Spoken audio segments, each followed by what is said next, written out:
여러분 안녕하십니까? 자, 장원급제 소방직 한국사 강의를 계속 진행하도록 하겠습니다. 오늘은 이번 시간에 103쪽이죠. 지방행정조직, 조선의 지방행정조직에 대해서 간략히 살펴보겠습니다. 전국을 8도로 나눴다. 그게 핵심이고요. 나머지 읽어보시면 됩니다. 자세한 건 내가 넣어놨어요. 근데 이건 뭐 자세하게까지 알 필요는 없겠지만 거기 보면 디귿에 보면 상피를 적용했고 관찰사나 수령은 자기 출신지에 파견하지 않았습니다. 관찰사는 임기가 1년이에요. 이건 동그라미 하셔야 됩니다. 고려의 안찰사는 임기가 6개월이었는데 1년이었고요. 수령은 5년으로 임기제가 적용이 됩니다. 조선의 관찰사는 고려의 안찰사와는 다른 아주 강력한 존재였다고 그랬어요. 그 밑에 있는 지방관에 대한 인사권도 어느 정도 갖고 있었고요. 이런 아주 강한 권력을 갖고 있었다고 그랬죠. 자, 인사권이란 게 아닌 근무 평점 매기는 겁니다. 직접 임명하는 게 아니고요. 특징, 이건 중요하죠. 조선은 고려보다 중앙집권을 크게 강화했습니다. 모든 군현의 수령이 파견됐다. 이게 가장 핵심이고요. 속현 소멸입니다. 불릭체 보이죠? 그 다음에 향소부국은 없어진 거고요. 수령의 권한은 강화됩니다. 그리고 지방에서 이제 고려시대의 나름의 강자로 있었던 향리들의 권한은 대폭 축소가 됩니다. 그래서 이제 향리는 과거 응시 자격도 없고 국가로부터 토지도 지급받지 못하며 말 그대로 수령의 행정보조원으로 전락하죠. 그러니까 조선왕조가 들어서고 초창기 때, 한 성종 때까지 이어질 때 향리 세력들 중에 중앙정계로 진출했던 가문들은 이제 양반이 되었지만, 그렇지 못하고 그냥 향리로 머물던 가문들은 아주 드라마틱하게 신분의 격하가 이루어지게 됩니다. 자, 여기 3번에 보면 특수지방제도가 있는데 별표 3개. 많은 학생들이 이거 좀 어려워하기도 하고요. 가끔 물어보는 문제도 나왔어요. 자, 지방에는 유향소와 경제소라는 게 있습니다. 특수지방제도라고 이름을 붙였는데, 자, 유향소 봅시다. 지방의 양반들, 지방에서 이제 품계는 갖고 있는 양반들 유향품관이라고 그래요. 이들이 조직한 향촌 자치적 기구다. 그러니까 쉽게 얘기하면 지방 양반들의 회의기구다. 자체적인 법규를 만들었는데 그걸 향규라고, 향이란 말이 들어가면 무조건 지방이란 뜻이니까 지방의 규약을 만들고 자기들이 모여서 수령의 감시 및 보좌를 하고, 그 다음에 수령이 떠나면은 향리들은 그대로 있을 거 아니에요. 그 향리에 대한 규찰 등의 기능을 하죠. 아무래도 양반들이니까 향리들에 대해서는 내 이놈 이럴 수 있는 거 아니에요. 자, 이런 상황에 이걸 유향소라고 한다. 그런데 정부는 이 유향소를 통제하기 위해서 경제소를 만들게 됩니다. 이거는 정부에서 만든 거예요. 그러니까 유향소는 말 그대로 지방의 자치적 기구라면 경제소는 정부가 만드는데, 자, 유향소와 중앙의 연락기구입니다. 해당 지방 출신의 고관을 책임자로 임명해서 유향소를 통제하고 유향소 임원의 임면, 부세, 운영, 향리 규찰 등을 총괄했던 기구를 경제소라고 하는 거예요. 마음대로 못하게 한 거죠. 고려의 사심관과 비슷한 기능을 했다라고 볼 수 있습니다. 어쨌든 경제소 관인층의 지방관에 대한 간섭이 너무 많아지니까 선조 때 1603년에 경제소는 폐지됩니다. 그래서 경제소 폐지 1603년 별표해서 이걸 물어본 적이 있거든요. 그런데 경제소는 폐지됐으나 양반들의 회의기구인 유향소는 향회라는 이름으로 계속 유지가 됩니다. 조선 후기까지도. 자, 그래서 유향소와 경제소가 뭐다, 이게 참 중요하다고 그랬어요. 의외로 많은 학생들이 놓칠 수 있으니까 정리하시기 바랍니다. 자, 이번엔 군역제도인데요. 군사제도와 함께. 조선의 군역제도는 양인 개병, 농병 일치였습니다. 일반 백성들이 군역을 지는 거예요. 네. 그래서 원칙은 16세에서 60세의 양인 장정들은 현역병인 정군이 돼서 나가거나, 만약에 나가지 않게 되면 그 정군의 비용을 부담하는 보인이 될 수 있도록 이렇게 두 가지를 정해놨어요. 힘 있는 사람이 보인이 되겠죠. 군대 안 가고 돈만 내면 되니까. 자, 어쨌든 정군에게는 봉족이 지급되며 종친이나 외적, 공신, 고급관리의 자주 특수군으로 군역을 부담했기 때문에 조선 초기에는 모든 사람들이 군역을 부담하는 게 맞습니다. 원칙은. 하지만 보세요. 면제자들이 많아져요. 현직 관료, 학생, 성균관에 들어간 사람 또는 향교에 있는 사람. 장인, 상인, 어민은 군역이 면제됩니다. 따라서 시간이 지나면서는 양반 계층은 사실상 군대를 가지 않습니다. 왜? 학생이잖아요. 언제까지 학생이에요? 과거 학교 갈 때까지. 과거 학교 가면 현직 관리죠? 안 가죠? 그러니까 양반들은 합법적으로 군대를 가지 않는 일이 벌어지는 거예요. 이게 조선 왕조의 가장 큰 병폐 중에 하나입니다. 사회 엘리트들이 국가를 지키지 않는 거예요. 그러니 임진왜란 때 그 고생을 하고 나중에 나라 잃어버리게 되는 거죠. 예. 지금도 군대 안 가면 무슨 빽이 좋고 말이죠. 신의 아들이니 뭐 그러지 않아요? 이게 조선의 그런 역할이, 영향이 아직도 있는 것 같아요. 안타깝습니다. 뭐 선생님 같은, 이렇게 선생님도, 대한민국 초급장교로 말이죠. 군대 다 복무했는데, 그 선생님 같은 사람들 그때 자조적으로 우리가 뭐라 했냐면, 현역을 가는 애들이 뭐랬냐면, 어둠의 자식이라고 불렀어요. 그리고 군대 안 가면 신의 아들이라고 부르고. 그게 말이 됩니까, 그게? 자, 그 원칙이 왜 그렇게 되냐. 취지는 좋았죠. 공부를 하게 하고 자기 직분에 충실해서 국가에 이바지한다는 의미였지만 이게 무너진다는 겁니다.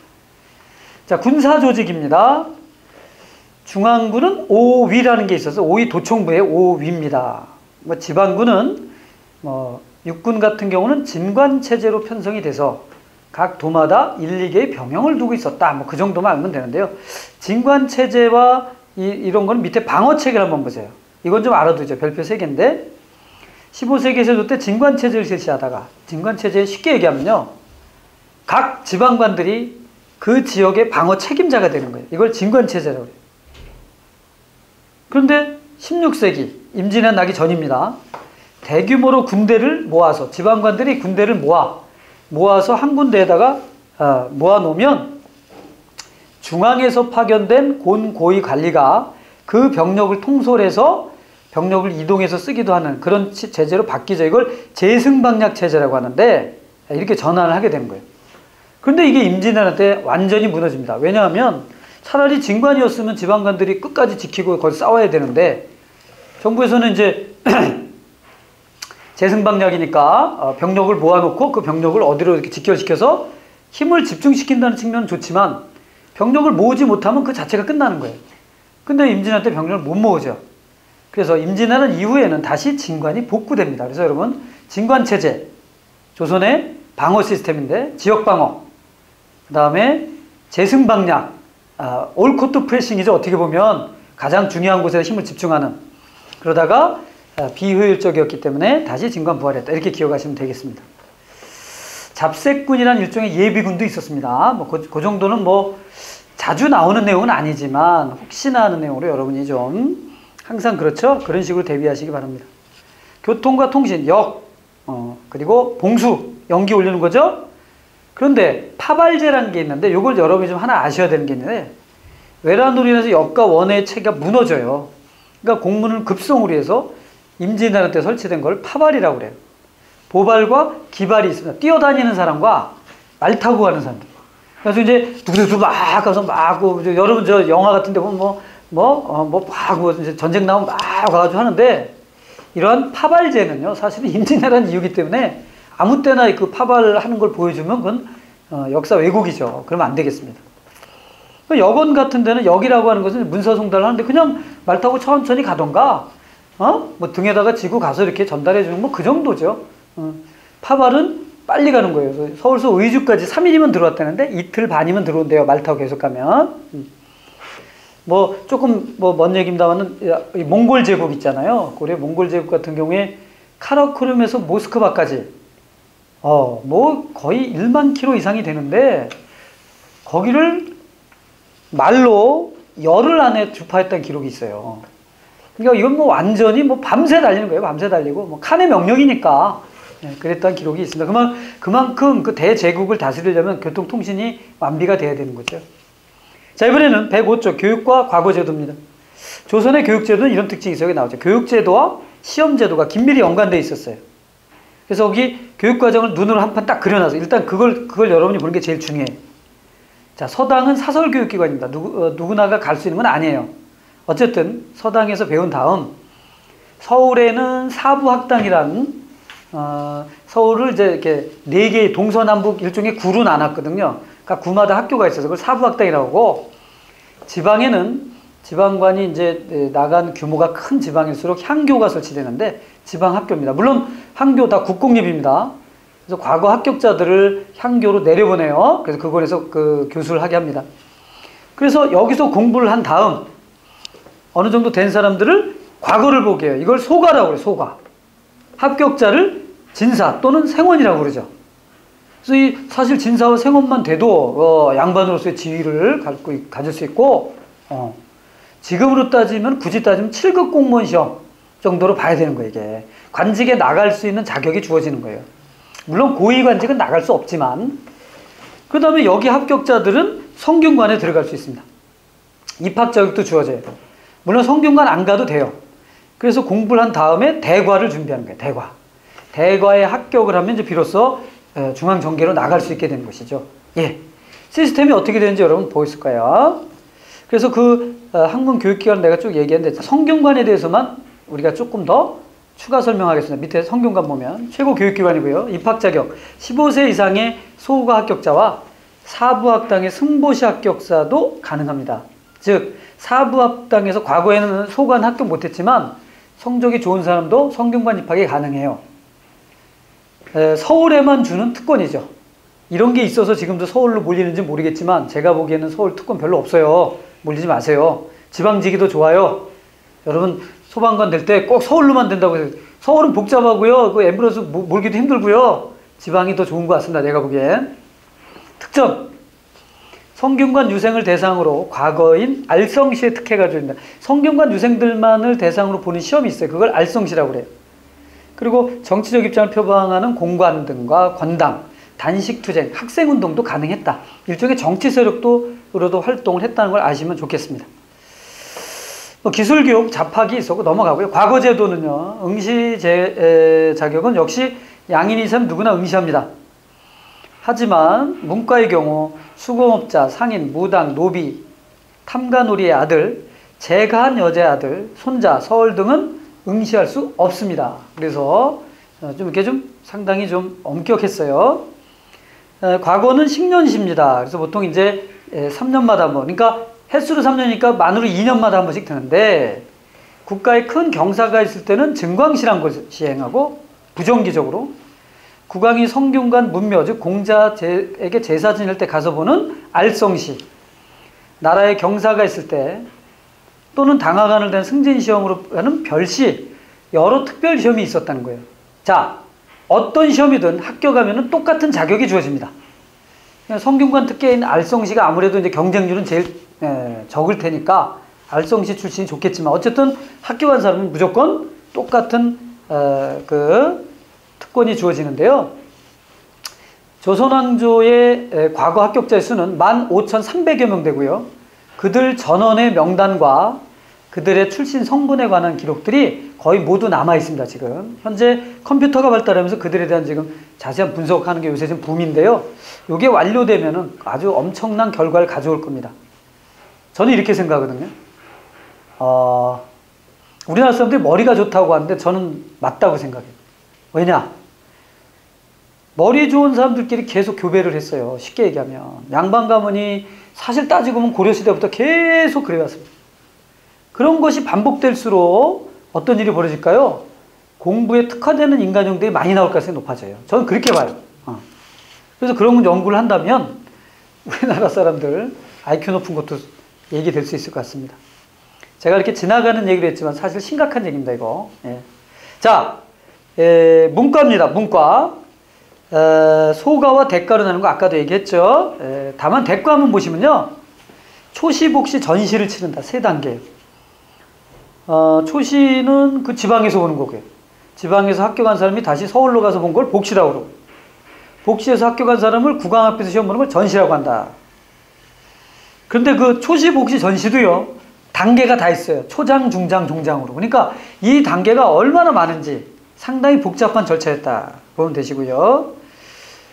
거기 보면은 그 다음 페이지 보시면요.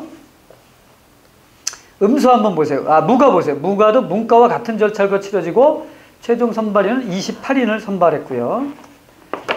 잡과는 기술관 시험이었는데 초시와 복시만으로 선발을 합니다. 따라서 전시는 없습니다. 음소도 있었어요. 고려가 5품 이상의 폭넓게 정한 데 비해 조선은 2품 이상의 고관자재로 축소했습니다. 고려와 달리 고관으로 승진이 어렵죠. 원래 경국대전에 뭐라 기록되어 있냐면 과거 출신이 아니면 6품 이상을 등용시키지 않는다는 규정이 있었어요. 물론 잘 지켜지지 않지만. 예. 음소를 통해서 뭐 재상, 영의정까지 올라간 사람이 여러 명입니다. 하지만 조선은 거의, 조선왕조의 거의 정승들 보면 대부분 과거 출신이고요. 정승과 판서들은 거칠게 낸 통계로 보면 80%가 과거 합격자입니다. 네. 기타 뭐 취재 같은 게 있는데 그건 그렇고 밑에 보시면 과거 종류에 대해서 좀 이제 지금까지 설명한 걸 쫙 정리해 놨거든요. 합격증을 문과 합격증을 홍패라고 그럽니다. 무과 합격증도 홍패인데 잡과나 진사시험 이렇게 소과에 합격한 사람들을 백패라고 하는 걸 준다는 거 잊지 마시고요. 자, 그런 상황에서 바로 여기를 보십시오. 이 김종직을 비롯한 사림이 점차 대두되기 시작하는 거죠. 그러니까 이들이 이제 관직에 점차 나오다 보니까 어떤 일이 벌어져요? 이 훈구와 사림의 충돌이 이루어지는데 우리 이걸 사화라고 부릅니다. 사화가 일어나게 된다. 그래서 사림의 대두와 붕당 정치에 보면 이제 여기서 이제 조선 전기의 흐름을 이런 식으로 이제 잡아갈 필요가 있죠. 먼저 훈구와 사림입니다. 표를 좀 넣어놨는데 훈구 15세기의 세조 집권 이후에 나라 세우는데 공신들이 많았으니까 그들을 훈구라고 부르고 기원은 혁명파 사대부들의 후손들이 많고 배경은 주로 공신과 대지주들이고요. 공부는 주로 성균관, 관학파입니다. 사상, 중앙집권, 부국강병, 과학기술 중시 좀 실용적이었어요. 주례라고 하는 예법, 옛날 예법을 중시했고요. 사장을 중시한, 글 쓰는 능력을 중시했어요. 그래서 이들은 역할, 15세기 문물제도 정비의 주역들입니다. 15세기 과학기술도 발전한 것도 바로 이들 같은 유연한 사고가 있었기 때문이에요. 반면에 사림은 16세기 말 선조 이후에 이제 집권하게 되고요. 주로 온건파 사대부들의 학맥을 이은 사람들이고요. 주로 사학파, 지방의 서원에서 공부한 사람, 물론 성균관에서 하는 사람도 많습니다만은 처음 공부는 서원에서 주로 하죠. 이들은 사상적으로는 향촌 자치, 양반 중심의 왕도 정치, 철학적 이유, 성리학 중심이니까 과학기술은 경실했으며 성리학 이외의 사상은 배척합니다. 그리고 이들은 당연히 경학을 중시하죠. 즉 유교 경전, 특히 성리학, 사서의 경전을 중시 여긴다는 거죠. 김숙자, 김경필 같은 사람이 16세기 성리학 발전의 주역이 되는데 전혀 달랐다는 거죠. 이거의 핵심은. 그러다 보니 이들은 충돌할 수밖에 없었고 특히 사림 입장에서는 이 사림들은 공부를 좀 열심히 해가지고요. 아까도 봤지만 여기에 어디에 3사, 3사에 들어가는 사람들은 대부분 과거 성적이 좋아요. 그래서 주로 이들이 들어간다. 그럼 3사에서 하는 일이 뭐예요? 고관들에 대한 견제죠. 그러니까 이제 견제를 하기 시작하니까 훈구 입장에서는 되게 불편한 상황이 되는 거죠. 107쪽에 보시면 거기 사림의 계보를 하나 넣어놨습니다. 그 사림이 중앙정치로 된 계기 나왔네요. 성종이 보기에 비대해지는 훈구 세력을 견제하기 위해서 적극적으로 사림을 기용했어요. 훈구와 사림의 균형을 이룰 수 있었는데 그것이 싸움으로 번지게 된다. 그래서 거기 이른바 사림의 계보라는 걸 넣어놨어요. 정몽주, 길재, 김종직, 그의 제자인 정여창, 김경필, 김일선, 김경필의 수제자인 조광조, 뭐 이런 식으로 이렇게 학맥이 이어지거든요. 그래서 여러분이 그 인물들은 좀 이름을 좀 알아두면 좋겠습니다. 특히 조광조 같은 경우는 좀 이따 우리가 보겠는데요. 바로 사화입니다. 사화는 모두 4차례가 있었어요. 여러분 한 장을 넘겨보시면 108쪽에 무호갑자, 기묘, 을사의 4개의 사화를 이것만 봐도 뭐 별 어려움은 없는데요. 무호사화는 연산군 때, 무호와 갑자사화는 연산군 때 있었다. 그래서 특히 무호사화 같은 경우는 역사서를 이제 세조에 대한 비난을 했던 김종직 조의제문에서 일어나는 건데 그런 건 뭐 몰라도 좋고요. 조광조란 사람에 의해서 우리는 사화하면은 기묘사화를 많이 얘기하죠. 기묘사화, 조광조입니다. 상당히 기묘하잖아요. 여기 여기 보세요. 이름이 조광조인데 뒤에서 읽어도 조광조예요. 똑같죠? 상당히 기묘한 사람, 기묘사화가 되겠습니다. 좀 웃기지 않는 것 같은데 안 웃기네. 배경 보죠. 연산군을 내쫓고 왕위에 오른 중종은 자기를 왕위에 올린 공신 세력이 비대해지니까 총망받던 젊은 신진 조광조를 중심으로 살림을 주로 등용하게 됐던 것입니다. 뭐 조광조 하지만 사실 조광조는 34살에 과거에 합격을 해서 관직에 진출합니다. 물론 그 전에는 성균관에서 공부를 하죠. 이미 그때 성균관에서 떠들썩한 리더였어요. 34살에 관직에 진출한 조광조는 38살에 죽습니다. 단 4년 동안 개혁을 했던, 근데 그 4년 사이에 사원부 대사원, 지금의 검찰총장까지 올라갔던 사람이죠. 예. 자, 개혁 봅시다. 어떤 개혁을 했을까요? 이들 조광조를 중심으로 한 사림들은 성리학적 도학 정치를 강조합니다. 사림은 국왕의 경연을 강화하고, 싫어하는 거, 국왕들이 싫어하는 건 다 했어요. 경연을 강화하고 현량과를 실시해요. 신진사림을 등에서 현량과 동그라미와 별표 3개. 원래 여러분 보세요. 사림은 낙향한 사람들이니까, 그리고 공부한 사람들이에요. 과거를 보는 거는 편이에요. 편이. 이들은 공부가 삶입니다.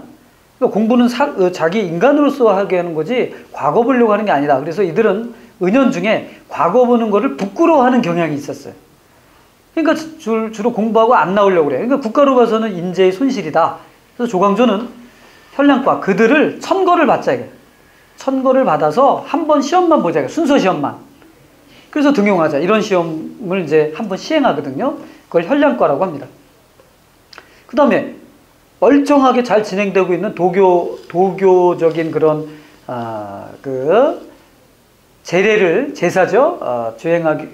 수행하던 국가기구인 소격서를 폐지하자고 그랬고, 그 다음에 향촌사회 자율과 안정을 위해 향약을 실시하자고 그랬고, 지방의 백성들에게 유교적인 규약을 강요하는 말이에요. 상당히 골치 아픈 일이에요.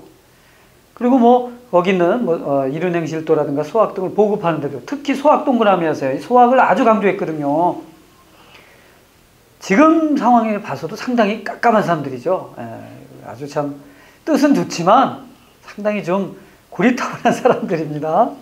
물론 민생 안정책도 내세웠지만 이건 중요한 건 아니고요. 자, 결국 기묘사가 일어납니다. 사림의 급진적 개혁은 공신의 반발을 당연히 공신들이 반발합니다.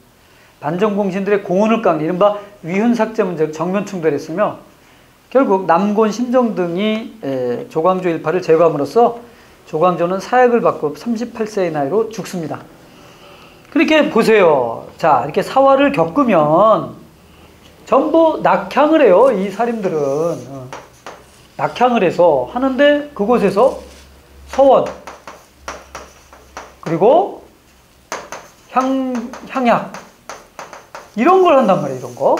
이런 걸 하면서 지방에서의 세력을 강화하게 됩니다. 그리고 또 시간 봐서 괜찮으면 다시 올라왔다가 또 사화로 내려가고 이런 식을 반복한다. 그러다가 결국 거기 을사사화를 전후한 시기를 을사사화 이후 선조가 즉위하면서부터는 어떤 일이 벌어지냐? 사림이 중앙정계를 장악합니다.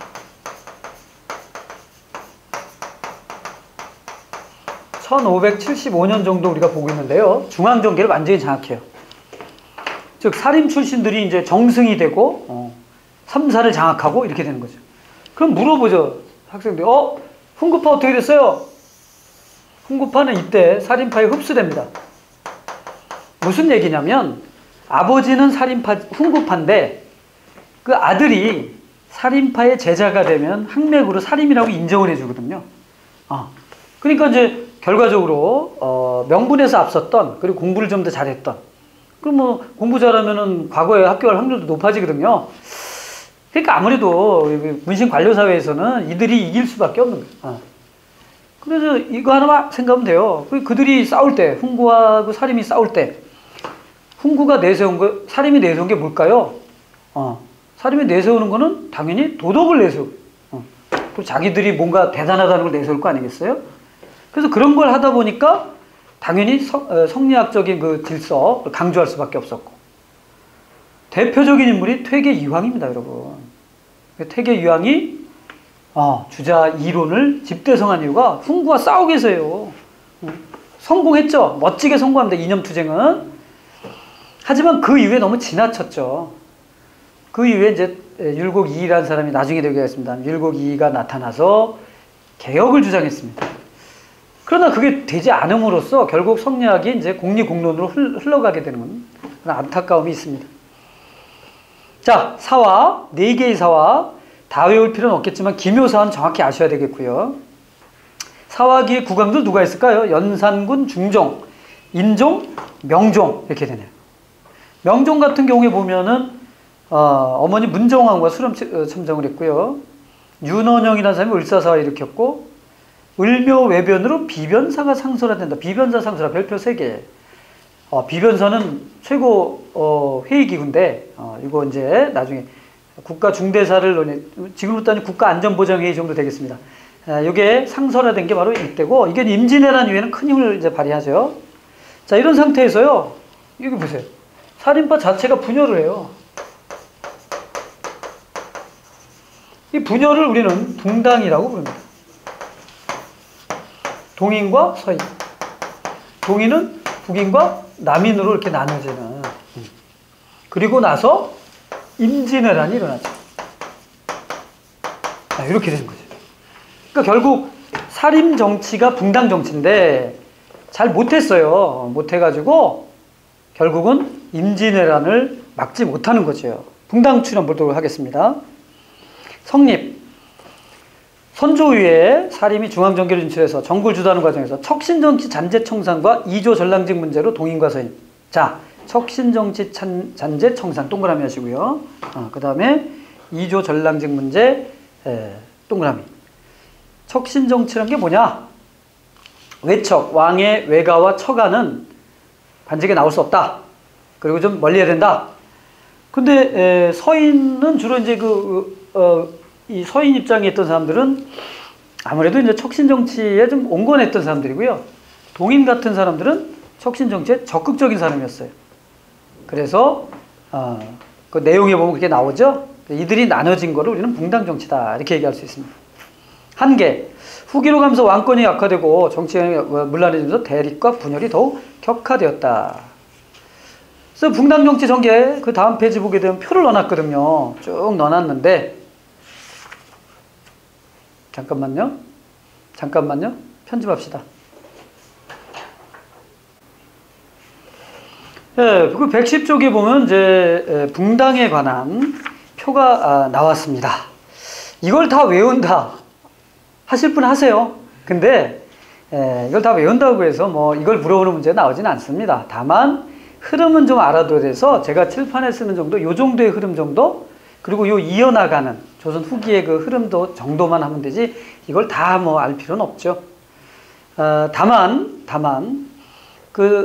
이 조선 후기에 예송 논쟁이란 게 이루어지게 되죠. 밑에 보시면 예송 논쟁을 제가 넣어놨어요. 이거는 가끔 물어봅니다. 어려운 문제일 경우에. 그 예송이라는 게 뭐냐? 위에 보면 알겠지만 위에 예송 논쟁이 있는 시기가 어떻게 돼요? 지금 보니까 현종 때죠. 현종. 그러니까 임진왜란 이후의 상황이란 거예요. 예. 위에 그 보세요. 현종이라고 하는 임금 밑에 청남과 탕남, 예송 논쟁 밑에 서인 이렇게 돼 있잖아요. 그러니까 임진왜란 이후의 상황이죠. 그래서 이따가도 좀 보겠습니다만은 임진왜란 다음에 임진왜란 이후에 이제 북인이 집권하죠. 자, 광해군의 집권을 앞세웠던 북인. 요거 잊지 마시기 바랍니다. 그런데 서인이 광해군을 쫓아내거든요. 이걸 반정이라고 그래요. 인조 반정. 1623년 아니에요? 물론 남인은 여기에 이제 같이 합세를 하죠. 따라서 북인은 이제 탈락하게 되는데 그 이후에 바로 서인들이 이제 병자호란 서인들이 이제 친명 정책을 쓰잖아요. 그래서 병자호란이 일어난 거예요. 병자호란 이후에도 서인은 집권하는 데 성공을 했고요. 그 다음에 남인도 이제 같이 견제하는 이런 상황이 됐다는 거예요. 그러면 이 서인과 남인 처음에 공존을 하죠. 그러다가 시간이 지나다가 예송이란 걸 하게 된다. 시기는 언제인지 알겠죠. 그런데 그 예송이 뭐냐? 밑에 보면 자, 결국 서인과 남인이 충돌을 하는데 그 서인과 남인이 충돌했던 것을 두 차례 걸쳐 예송 논쟁이라고 이제 부르는 겁니다. 핵심은 상복을 몇 년 입어야 되느냐 이걸 가지고 하는 거예요. 그러니까 예절과 관계된 거기 때문에 여러분 뭐 이렇게 고리타분하게 느껴지겠지만 이 시대 사람들은 그게 달랐어요. 왜냐하면 임진왜란과 병자란으로 국가 기강이 상당히 떨어졌다고 생각했어요. 이 사람들은. 근데 국가 기강이 떨어졌다는 것은 다시 예절을 임진왜란 이전으로 되돌리고 싶어 했던 거예요. 되돌리기 위해서는 우리가 모범을 보여야 돼. 그러니 옷을 상복을 몇 년 입는 것 같은 것도 중요한 건 해야 된다. 이런 식으로 봤던 거예요. 자, 그래서 먼저 보자. 기의 예송이 1659년에 있었죠. 뭐 자세히 하진 않겠습니다. 효종이 죽고 나서 효종의 부인, 효종이 늦게 이제 얻은 효종 부인은 계속 살아있는 상황이었는데요. 그 효종이 죽었을 때 말이죠. 죄송합니다. 효종이 죽었을 때 효종의 어머니뻘 되는 자이대비라는 사람이 있었거든. 인조가 이제 뒤늦게 얻은 부인인데 이 사람이 살아있었기 때문에 이 사람이 상복을 몇 년 입어야 되느냐. 이게 핵심이 되는 거예요. 서인은 1년, 남인은 3년 이렇게 주장한 거예요. 왜? 그것까지 자세하지 맙시다. 근데 장자인 경우에는 3년을 입어야 되고요. 차남이면은 1년 입어야 되는데 뭐 그런 내용이에요. 그런데 그래서 1차 예송에서는 이렇게 주장을 했는데 누가 이겼어? 거기 보면 결과 서인이 1차에 승리를 하죠. 그런데 1607년 갑인예송이라는 게 또 있어요. 이건 또 뭐냐? 효종의 부인이 죽었어 이번에는. 근데 그 자이대비가 살아있어. 이번엔 며느리가 되는 거죠. 며느리 죽었을 때 큰 며느리냐 작은 며느리냐 따라서 얼마를 입어야 되느냐. 서인은 9개월, 남인은 1년 이렇게 해서 이번에는 남인이 승리했어요. 2차 승리 나오잖아요. 네. 결국 해설 봅시다. 예설 논쟁 이후 남인은 서인에 대한 처단을 둘러싸고 청남과 탕남으로 분파가 되기도 하는데 결론은 정권을 놓고 두 정파가 싸운 것을 예송이라고 하고 그 기점이 됐던 거는 기해예송 1659년과 갑인예송 1674년. 그러니까 핵심은 17세기 후반에 이런 일이 있었다는 것입니다. 중요한 건 요 다음에 이제 우리가 이런 거에 대해서 좀 정리를 좀 해야 되겠는데 이 이후에는 어떻게 됐나요? 자, 예송에서는 서로 죽이는 것까지는 안 가는데 이 이후부터는 서인과 남인이 서로 죽이는 아주 일당 전제가 나타나게 된 거죠. 거기에 대해서는 나중에 좀 하게 일단은 지금 그 상황을 정리하는 게 중요하고 그 표에 보면요. 표를 잠깐 보세요. 자, 그래서 예송 논쟁에서 마지막 이긴 사람은 남인이에요. 그래서 남인이 정권을 장악했는데 그게 1674년이죠. 남인 그 위에 표에 보면 나오잖아요. 1674년 남인 갑인예송. 그런데 이번에는 왕이 숙종이었단 말이죠.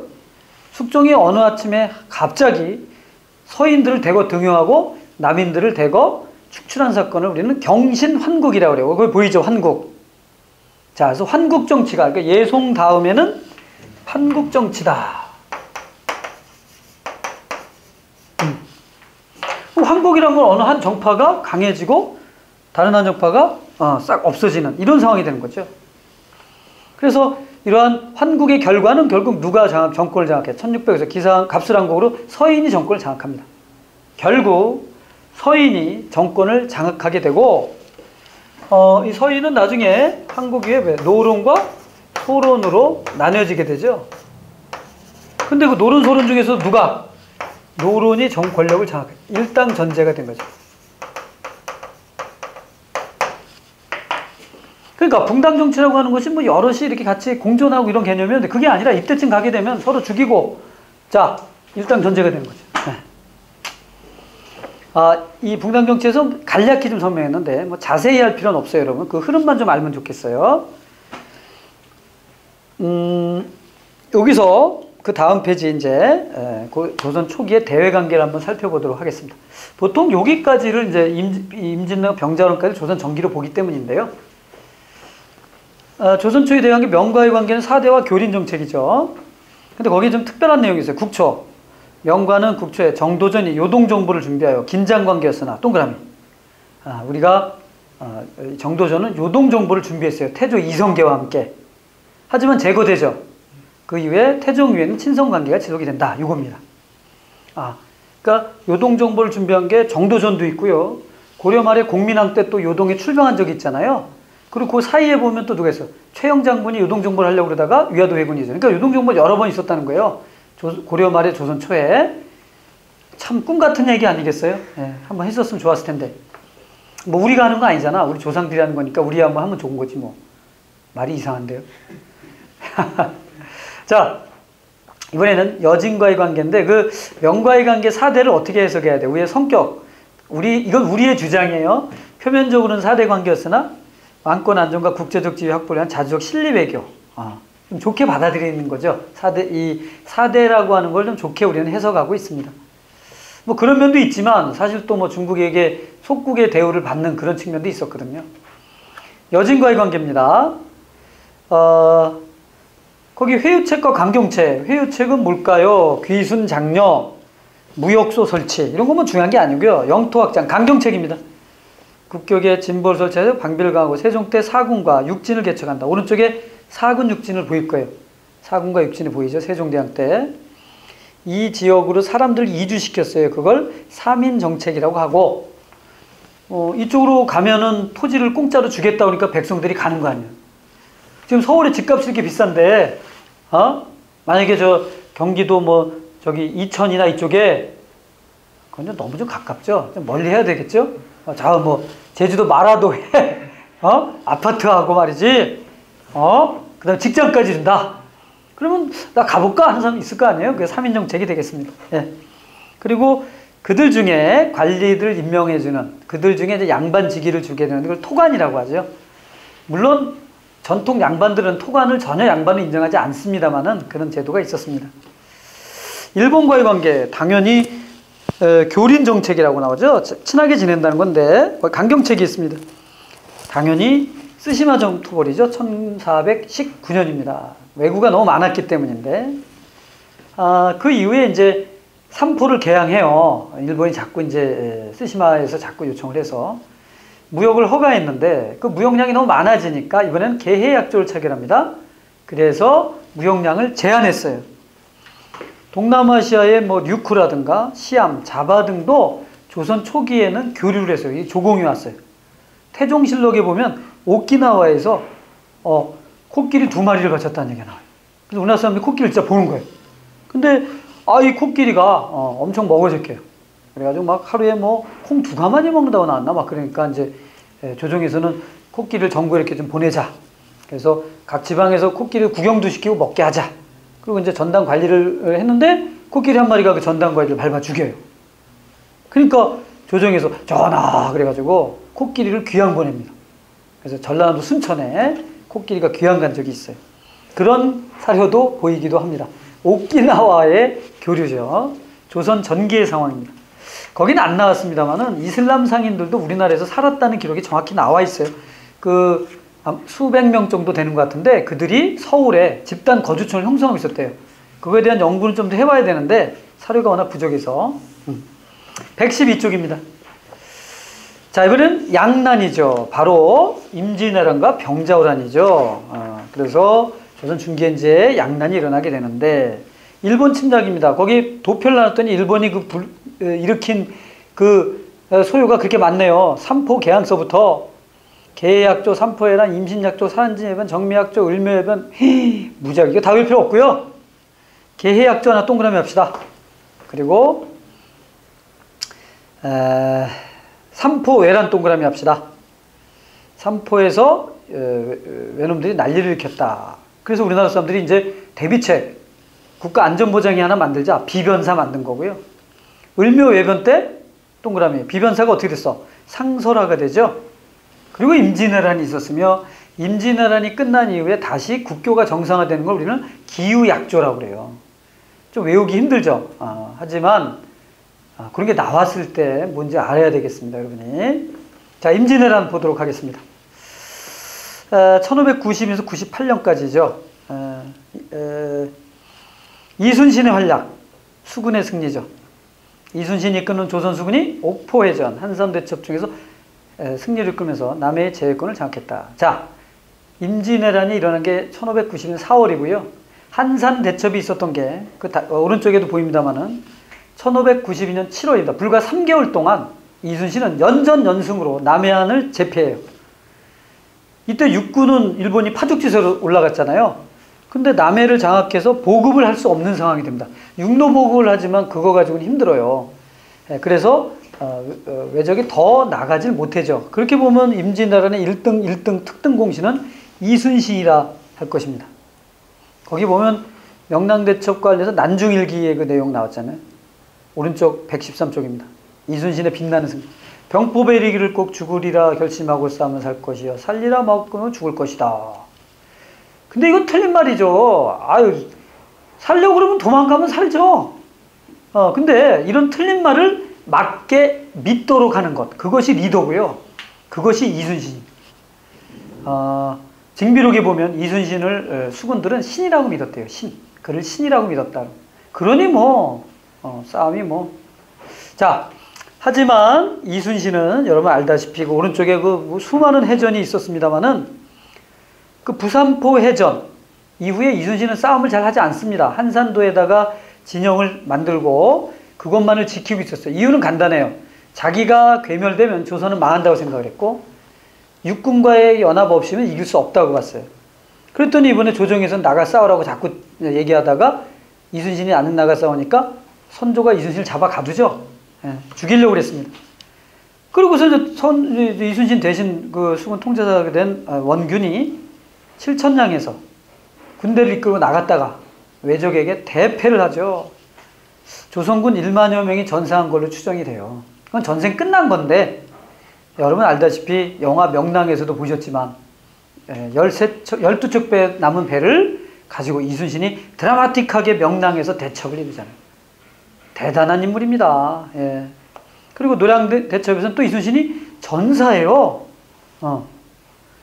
아니 해군 참모총장이 죽을 일 있습니까? 그래서 여기서 많이 이제 이순신이 사실상 자살한 거 아니냐. 일부러 외적에게 보여서 죽음으로써 가족을 살리고 왜 살아도 선조가 그냥 놔두지 않을 테니까 이런 소리 있지 않습니까? 네. 그 다음에 의병항제. 오른쪽에 의병항제도 넣어놨습니다. 충청도에는 그 지도 보세요. 조헌이라고 있지 않나요? 조헌, 영규, 동그라미 하시고 전라도의 대표적 의병장 고경명 있네요. 경상도의 대표적 의병장 그 유명한 곽재우가 있잖아요. 그 정도는 좀 동그라미 하면 좋겠습니다. 전란의 영향 여러 가지가 있는데 비변사가 강화되었다 정도 동그라미 하시면 좋겠네요. 경제적으로는 재정 충당을 위해 납속제와 공명책 같은 것. 납속, 곡식을 내고 신분 상승하는 것. 공명첩, 공명첩이라고 하는 양반 임명서인데요. 이름 쓰는 난이 공난이에요. 거기다 그걸 사가지고 이름 쓰면 자기가 양반이 되는 거예요. 이걸 공명첩이라고 합니다. 양반으로 신분 상승하는 합법적인 루트였거든요. 이런 거를 팔게 된다. 국외적으로 보죠. 그 다음 페이지.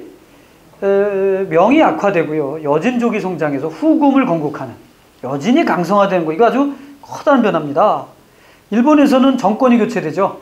도쿠가와 막부가 들어서게 되는 거. 전쟁을 좀 탐탁지 않게 생각했던 도쿠가와 막부가 등장하고요. 국교가 재개됩니다. 그래서 기후약조죠. 기후약조 우리가 정리하고요. 거기 보면 임진왜란 주요 전투를 제가 지금 별표 3개 하시고 최근에 그 국가직과 지방직에서는 임진왜란의 전투의 순서를 물어본 적이 있어요. 야, 대단하죠? 한산대첩, 1차 진주대첩, 평양성 탈환, 벽제간의 패배, 행주대첩, 2차 진주성 전투 이렇게 되잖아요. 우리나라가 주로 이긴 걸 중심으로 해가지고 요 정도 선에서는 순서를 좀 여러분이 기억을 좀 해두실 필요가 있습니다. 이런 걸 물어보는 문제가 나왔다는 것도 우리가 좀 힌트를 얻어야 되겠죠.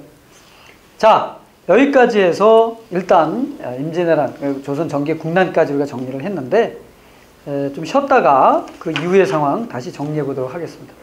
쉬었다 하겠습니다.